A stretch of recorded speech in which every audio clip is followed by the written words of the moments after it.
Olá, gente, tudo bem? Eu sou a Vanessa, bolsista da disciplina de RG1, e agora a gente vai iniciar uma sequência de vídeos do ArchiCAD, começando primeiro explicando como colocar um desenho externo no nosso software para a gente utilizar como referência na modelagem e também um pouco sobre a ferramenta Malha.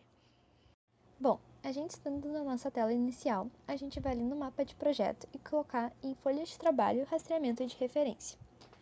Aí, clicando em arquivo, conteúdo externo, colocar desenho externo, tu vai selecionar qual arquivo tu deseja colocar para dentro do nosso ArchiCAD, que nesse exemplo eu vou colocar um arquivo CAD que vai servir como referência. Certo. Após selecionado o arquivo, ele vai pedir para a gente clicar num ponto da tela, onde a gente clica, e vai perceber que o desenho está muito pequeno. Então, para a gente conferir uma medida, a gente vai numa medida que a gente já conheça. Nesse exemplo, eu vou usar essa medida do pilar de 60 centímetros. Vamos clicar no atalho M, clicar no primeiro ponto que eu quero verificar a medida e no segundo ponto. Aí, visto que a gente está com uma medida de 6 centímetros desse projeto, então a gente vai ter que escalonar para a escala que a gente está usando, que seria de 60 centímetros nesse caso. Para isso, a gente vai selecionar toda a imagem, clicar em Ctrl K, selecionar o primeiro ponto do pilar, ir para o segundo ponto do pilar e digitar 60. Pronto, aí agora é só a gente clicar de novo em M e conferir se esse pilar está com 60 centímetros.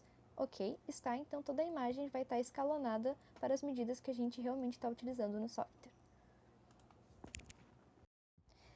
Então, agora voltando para a aba de projetos, a gente dá 2 cliques na planta térreo, depois dá um clique na parte onde diz rastreamento e referência, clica com o botão direito e coloca utilizar como rastreamento e referência.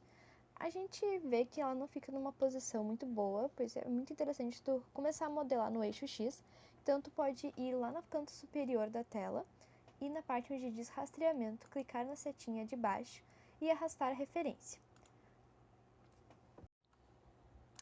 Assim, a gente pode clicar em um ponto da referência que a gente deseja mover. No caso, eu vou clicar no ponto onde está o encontro entre as cotas, para ficar um pouco distante, e colocar no eixo X. Agora, seria isso e começar a modelagem mesmo.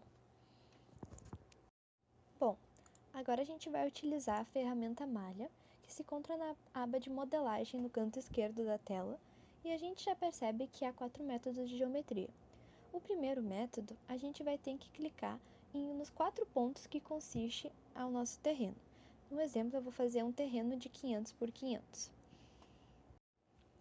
Só vou utilizar essas linhas de referência para realmente demonstrar que esses terrenos têm a mesma medida, só para a gente estar fazendo com métodos diferentes.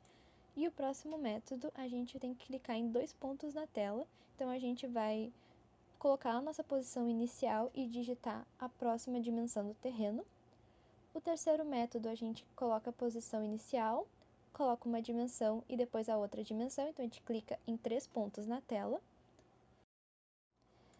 Esse quarto método, ele é bem interessante, principalmente se a gente quer fazer um terreno com umas curvas de níveis mais orgânicas e não tão certinhas. Então, a gente consegue colocar a quantidade de divisões verticais e a quantidade de divisões horizontais que a gente quer ter no terreno. E depois a gente consegue pôr uma altura nesses pontos que eu já vou demonstrar a seguir. Certo, então a gente consegue já ver a diferença entre os 3 primeiros métodos e o último método em planta, que já fica demonstrado essas linhas de níveis. E indo para o 3D, clicando no atalho F5, a gente não consegue ver essa diferença, são todos os modelos iguais, mas os 3 primeiros modelos de terreno, a gente vê que tem 4 pontos em cima e 4 pontos embaixo que a gente consegue modificar eles, clicando. Porém, nesse último, a gente consegue observar que a gente tem todos aqueles encontros de linhas que a gente colocou, a gente tem um ponto e a gente consegue colocar uma medida de altura para esse ponto. Então, fica um terreno com umas medidas de níveis mais orgânicas mesmo. Certo, então, utilizando agora a ferramenta Malha para o nosso exemplo que a gente está modelando, eu vou utilizar o segundo método de geometria, clicar no primeiro ponto do lote e depois o segundo ponto do lote, vai fazer com que eu tenha um terreno de 33 metros por 63 centímetros, por 6 metros e 25 centímetros. Então é isso, pessoal. Espero que tenham gostado do vídeo e se gostaram, não deixem de colocar o seu joinha e até a próxima!